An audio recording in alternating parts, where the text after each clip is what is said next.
Welcome to Plate and Ponder, Empty Nesting with Jen and Chris Fenton. What's fantastic today is that we do have Jen Fenton, which is everybody's favorite co-host, which I'm okay with because, guess what? I'm married to her, so I feel good about that, even though everybody likes her a little more, and we are seeing that across the board from now 75 nations. That's incredible. Yeah, guess who we added? Tunisia. Huh. Did I pronounce that right? I think so. It's in North Africa, a place that we wanted to go to. I think Tunisia is where Albert Camus in L'Étranger went. Wasn't that Tunisia? I don't know. And then also Bolivia. Bolivia down in South America, which we have not been to, but I would love to go down there too, to tell you the truth. That would be lovely. I feel like we could actually start our own World Cup of the Empty Nesting podcast because we have 75 nations. I think that's enough for an elimination round and actually get to a round of, 64. Is there going to be a hydration break during this podcast? Ooh, look at you bringing the technical terms into play because somebody has been watching some World Cup with me. Which is actually ironic. I'm not gonna lie because I think Dylan played club soccer from first grade until 10th grade. Is that right? Yes. He also played on the high school team, and between first grade and 10th grade, I think I went to 7 games. You might have made it to 8. Maybe in I would all say those at years. least one a year. Okay, I'll give myself some credit, which is so because Dylan plays lacrosse and I love watching him play lacrosse.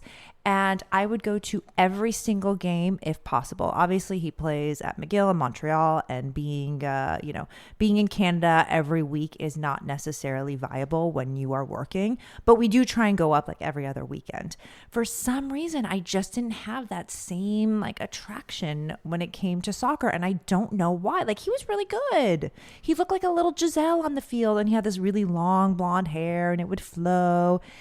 What's the deal? He was the honey badger. Well, he was the honey badger when we were in LA. And when we moved to Manhattan Beach, I think his honey badger status maybe got commandeered because what people don't know about Manhattan Beach is, I swear to God, it is the most athletic place in this world. Everybody's parent is 6'5" and has done Ironman and is an Olympic, gold medalist. The gene pool is quite extensive here, to say the least. And then on top of it, there's a lot of people that aren't all that tall as parents, and then for some reason they have a 6'10" kid. Yeah, I don't know exactly how I don't know what happened. Either. I don't know what happened. But anyway, yeah, he. So you love going to lacrosse, and you did that quite a bit. I think soccer sort of ended very early in your career, mainly because, well, number one is we have a twin. He has a twin sister, so we actually have to spend a lot of time separated. No, we don't have to. We get to. Well, no, but we have to be separated because we have to. Well, we don't have to. I mean, there's plenty of families that do it all together. We just chose to divide and conquer. Right, because we wanted to support both kids. But there were some weekends that Kaylee wasn't doing tennis or cheer or violin, whatever, and we could have gone all together as a family, but I just think we chose not to. Well, I think for the most part we tried, but I think you definitely were turned off by the soccer experience because I remember one time, I believe it was actually in Santa Barbara, but not in the beautiful part of Santa Barbara, but inland, and it was really hot. I think it was 100-something degrees, and you had to use the portalet at 3:00 in the afternoon. So the portalet was 180 degrees. Obviously, at the point, the portalets have gone the day without being cleaned, and I think you came out of that portalet saying, "Yeah, I don't think I'm coming to any more of these soccer tournaments." That was the point.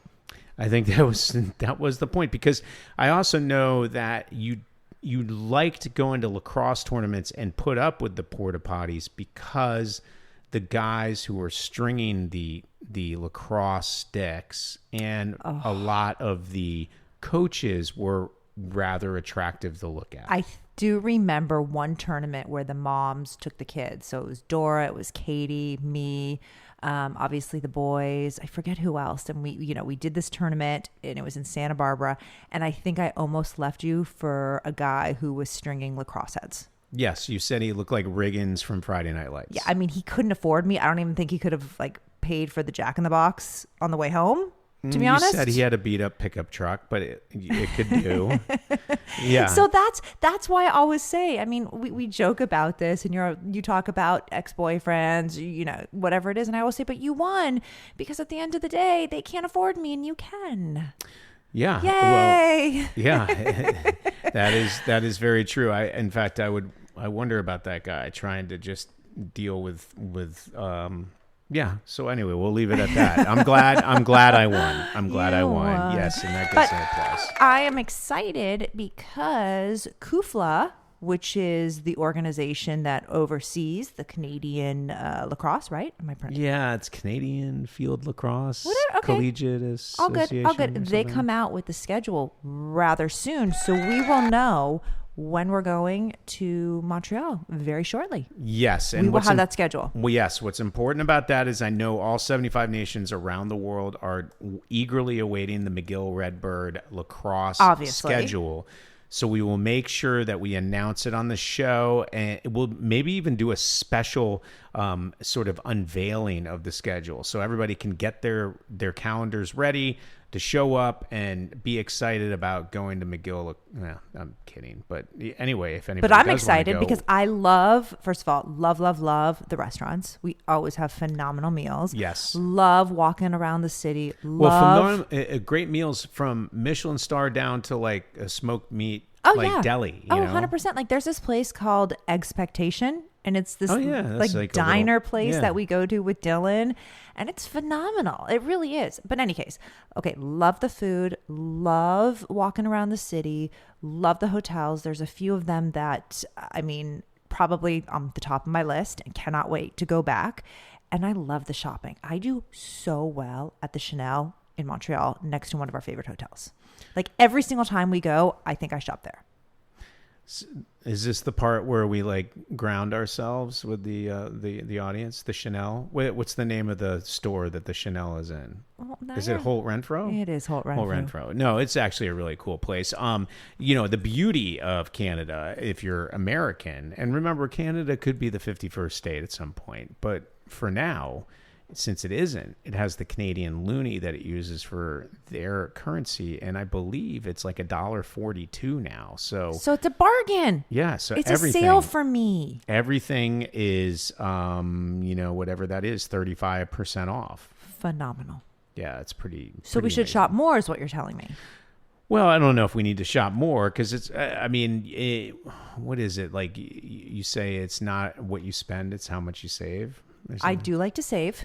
So yes, in that term, you should shop all the time because you're just saving nonstop. Which Love is really the encouragement. Good. Thank you. So I support that. I do support going up there, and we got to go up there as much as possible. And we're excited about that calendar coming out. So tell me about, as I'm smelling a dog fart behind me right now. Okay. Like what has gone on this week? And and this is only one. We've done one podcast in the past week, mainly because every time we think we're going to do multiple ones, empty nesting just simply is a lot more busy than we expected. And I know everybody can relate to that. We're not the only ones in there. But we had an extra busy week, which was a little scary, It was actually traumatic. So it started, the weekend was phenomenal. In fact, the last time we did the 4th of July, podcast was with the Suttelsons, right? Yes. It was last Sunday. Yep.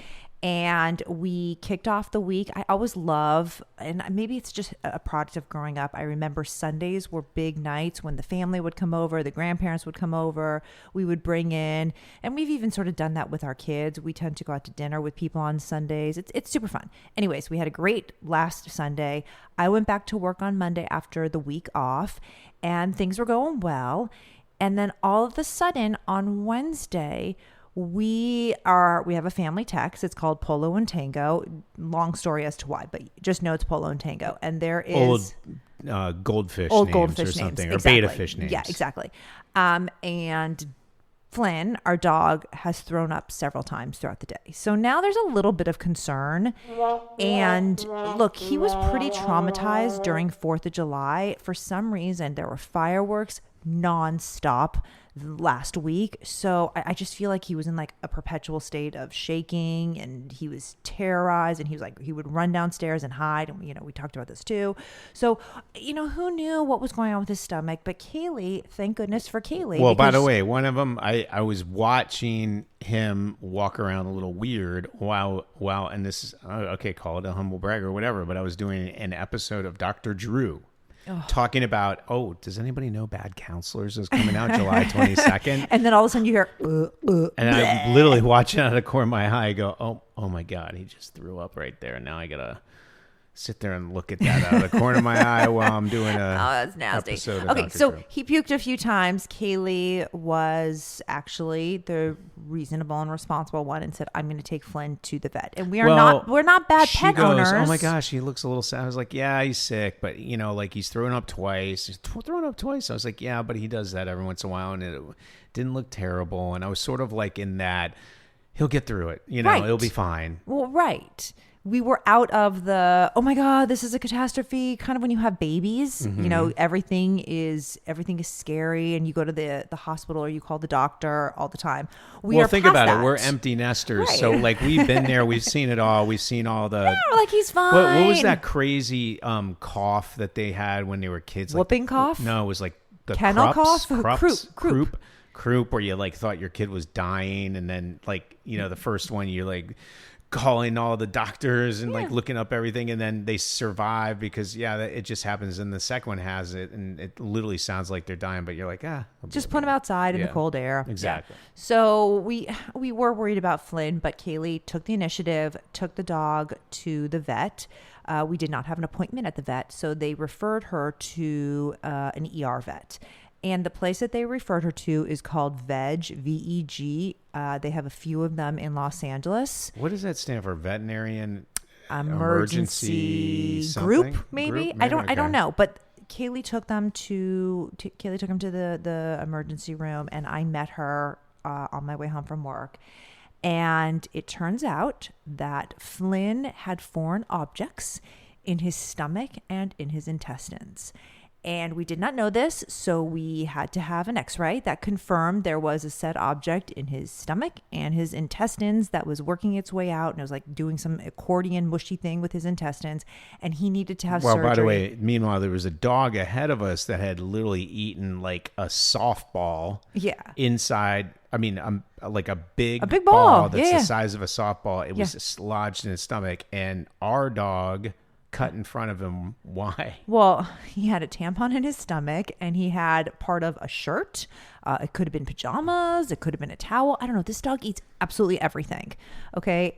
And it was wedged. And because of these two foreign bodies, we had to have emergency surgery. Now, before we had emergency surgery, the doctor was listening to his heart and said, the heart it sounds like there's a heart murmur. And heart murmurs, a lot of small dogs have them. But this one, I guess, sounded like an atypical heart murmur. So, of course, we brought in the cardiologist, which, of course, costs more.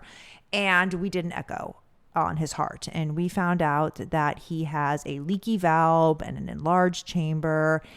And he has, stage 2 congestive heart failure. So all of this is happening on Wednesday. Kaylee and I are there. Chris, I think, is on another podcast. He had just completed Dr. Drew. We can't get in touch with him. And we now need to make the decision that he needs to have surgery, and he needs to have surgery immediately. So we say yes, and oh my God, Flynn just farted, and it's so bad. It is so rinse. Oh my God, it just keeps coming. Now we gotta get him out of the studio here. This is brutal. But anyway, so oh God, this is comic relief, I suppose. So how does he just lie there as if nothing happened? Oh my God. Okay, what happens is Flynn then has emergency surgery, and what's great about this VEG ER is they have this like open air concept. Instead of going into individual treatment rooms, everything is kind of done in the pit, if you will. If you ever watched that show, with Noah Wiley, everything is, you can see everything. So the pets can see you, you can see the pets. I mean, they even let us watch the surgery. We did not scrub in, but well, by the way, you're allowed to scrub in and actually be in the emergency. We did not do that. Operating room. We definitely did not do that. But Kaylee and I watched a little bit, they though. were phenomenal. Here's what's great about this place too, is that they have beds. So if you want to sleep over because your pet is under 24-hour surveillance care, you are allowed. Look, it cost a fortune. I'm not going to lie. Yeah, by the way, we're not getting paid to talk about this place. Trust cost me, it's a actually fortune. it's the opposite. We actually paid them a lot. But But I mean, saved, to the point they saved where our you're, dog. They really did. They saved our dog, but And thank goodness the doctors knew when to call the cardiologist, because the fact that he had this heart issue going under anesthesia complicates things. So the point is, Flynn had emergency surgery. Flynn was there all day Wednesday night, Thursday. We were allowed to bring him home on Thursday, and we were very, very happy about that. But it is like having a newborn. You have to give this pet medicine around the clock at various hours. You have to watch for this, watch for that. I mean, he's not allowed to jump. He's not allowed to run. He can't even go up and down stairs. We have to pick him up like a baby. I feel like we have a baby again. I just hope he doesn't get totally spoiled from this thing. Well, because he's eating chicken out of our hand, peanut butter, rice. Yeah. He wouldn't have the banana. We don't want him addicted to codeine either. No. And so, we're trying to be mindful of that. But you can tell when he's in pain because he's panting and he looks high all the time. He hasn't pooped in 4 days, which I think is why he's farting. Oh my God. It kept me up last night. Like, it was, I don't even know how to say it. And if he does it again, we might have to shut down the podcast, because I literally was sitting in the waft of that thing. He's like right behind me. Anyway. He's definitely feeling better today. Yeah. Here's what, like, not to get a little sappy about it, but there was a moment where, we weren't sure he was going to make it after he said all the stuff that was a problem. Now, keep in mind, like, dogs eat stuff all the time, and our dog definitely has eaten a lot of stuff where we're thinking, oh, geez, what's going to happen? And eventually they pass it through and it's okay. This particular situation had, like, a part of the fabric or the string or whatever was, like, wrapping around its intestine. The whole thing was like, how bad is it? What are the chances of getting out? When they asked, do you want to do we want them to do CPR if something happens? Yeah, to bring him back. And we're just like looking at each other going, oh my gosh, is it that serious that he might just not make it? And that was the part where I realized, like, I love this dog so much. Like, I'm starting to cry about it. And I just, anyway, and it was touching because Jen, myself, and Kaylee were all there. It was it was too bad Dylan was actually in transit, which, by the way, is another part of our traumatic week. Anyway, it brings things into perspective. Okay. And then on top of it, I've read this book from the Trillo Foundation called Human Flourishing. And it's a tremendous book, and I have no horse in the game other than to say it's worth reading if you're introspective about, like, what makes humans flourish and how to live your life in its fullest, knowing that it has ups and downs and all that kind of stuff. And what's interesting is one of the keys to flourishing is understanding and embracing the idea that with joy, you need sorrow. And it's that balance in life that makes you flourish as a human. You don't want to be on Prozac. You don't want to be in a situation where you're not experiencing really big downs, because you just won't experience those incredible highs of being alive and the fullness that sorrows and joy bring you. So anyway, I sort of was talking to Jen on the way back from the hospital, just going, wow, it's so interesting, because I felt so sad with that moment where they asked, do you want to bring him back? And of course we were like, yeah, but if he's not going to be what he wants to be as a dog, like, that's another story. And they're like, no, we get that. And anyway, fortunately he made it through. It seems as if even with the issues he has, he's going to be a healthy dog, but his expiration date might be sooner than we wanted it to be. Like, we'll know more on Wednesday, because I'm going to take him to the cardiologist, because he does need to be on medicine for the rest of his life now to slow down the heart failure. And the other thing I'll say on this topic too, and then we can move off the dog topic, because I know a lot of people out there probably don't have dogs or maybe not have pets, so it's hard to relate to. But I used to always think, I mean, I even remember at William Morris when there was like an assistant there that had to take the day off. Oh my God. Flynn, you gotta stop. Oh my gosh. Oh God. So powerful and pungent. Anyway, I remember an assistant, sometimes would have to take the day off because their dog passed, and you'd just be like, girl, get a grip. It's a dog, and that was before I had a dog.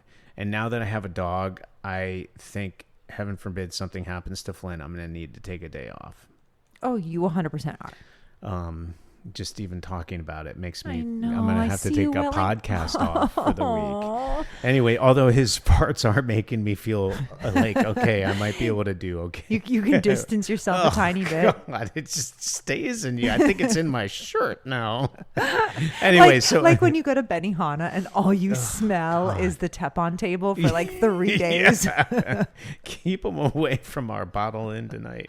All right. So what's the other crazy thing that happened? Because during all of this, we also had other empty nest. By the way, we're supposed to be empty nesting and enjoying the empty nesting, but it seems like it all comes back to the kids we have in this family, whether it's Flynn, Kaylee, or Dylan. So Dylan was scheduled to fly to Idaho to meet all of his college buddies.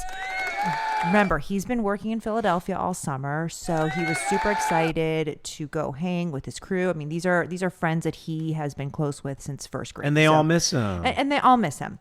So Dylan had to fly from Philly to Idaho. And I am a believer in nonstops. That's my personal thing. I don't like getting stuck in airports. I don't like dealing with connections. I'm not necessarily an anxious flyer, but that is one thing that I don't like to put into the travel plans. So Dylan had to get from point A to point B, and he actually had to take a connection. Turns out there's not a lot of Philadelphians that fly to Idaho on a daily basis. Is that right? So that's what I'm guessing.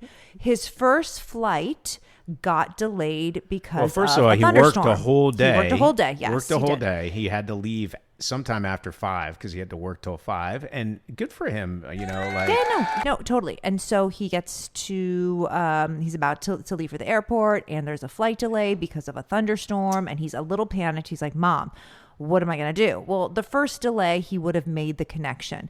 Then he got a text with the second delay, and there was no way he could make flight B to get to Idaho.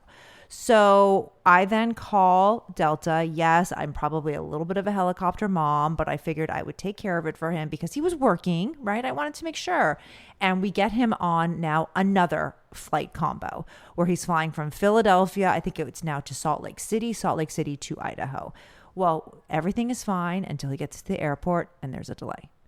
And then there's a delay. And then there's a delay. And then we are now getting a little nervous. This is happening on Thursday as we are going to pick up Flynn. So obviously the attention was diverted to the dog, but we're still trying to make sure our son gets off. By the way, we're still not even 100. I mean, yes, Flynn made it through surgery, and we were with him. We took shifts during a work day to go over and spend an hour with him, each of us, while he was recovering. But you still don't know. I mean, the stress and the sadness of almost losing him was still very strong. So you're dealing with that and the Dylan travel and nightmare. Work. Yeah. Right. Okay. So Dylan takes off, and then there's a delay on the tarmac. So now, there's zero chance he's going to make his flight. So now we got to coordinate with the friends that he's meeting because, we got to get him from the airport to the house.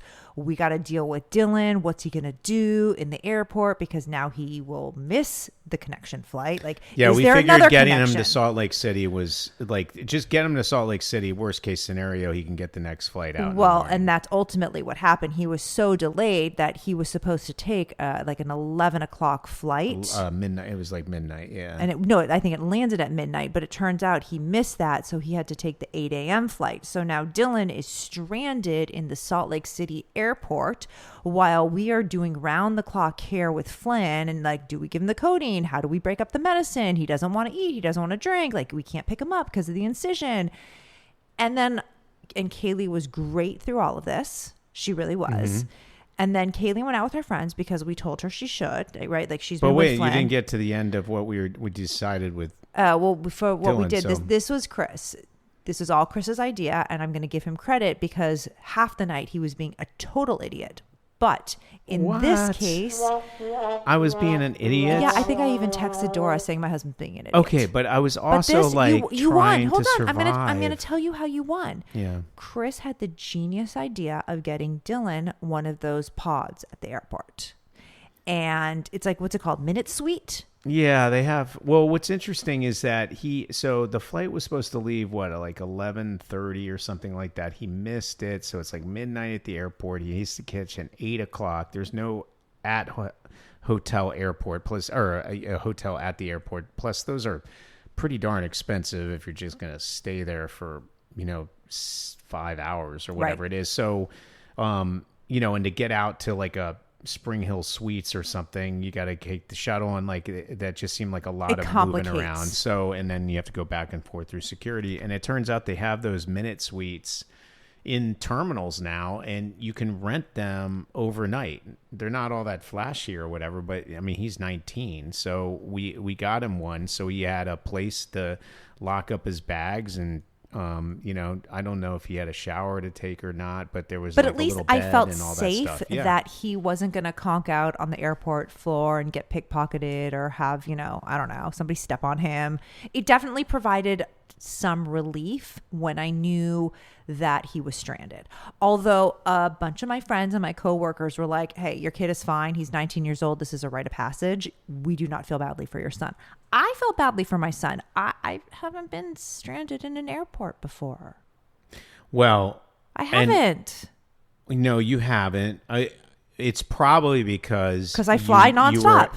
Or maybe you had a nonstop, but your parents somehow shielded you from understanding that you were stranded, but they got you to some nice hotel or something, and everything was happy. So, are you saying I was coddled? No, they might have shielded you from the insanity or something. I don't know. Is there anything wrong with that?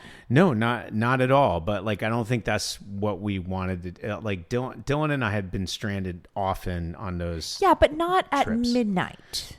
Yes, at midnight, late. But then you were with him. Okay, the point is that what our son did? He did check into the pod, although begrudgingly. And it finally, I think, as we're FaceTiming him, I'm like, Dylan, I am really stressed, and you're just going to do this because I just can't handle this anymore. And I think maybe you had a side text with Dylan being like, just do what mom says. Listen to your mom. Listen to your mom. You have no idea what stress we're under right now.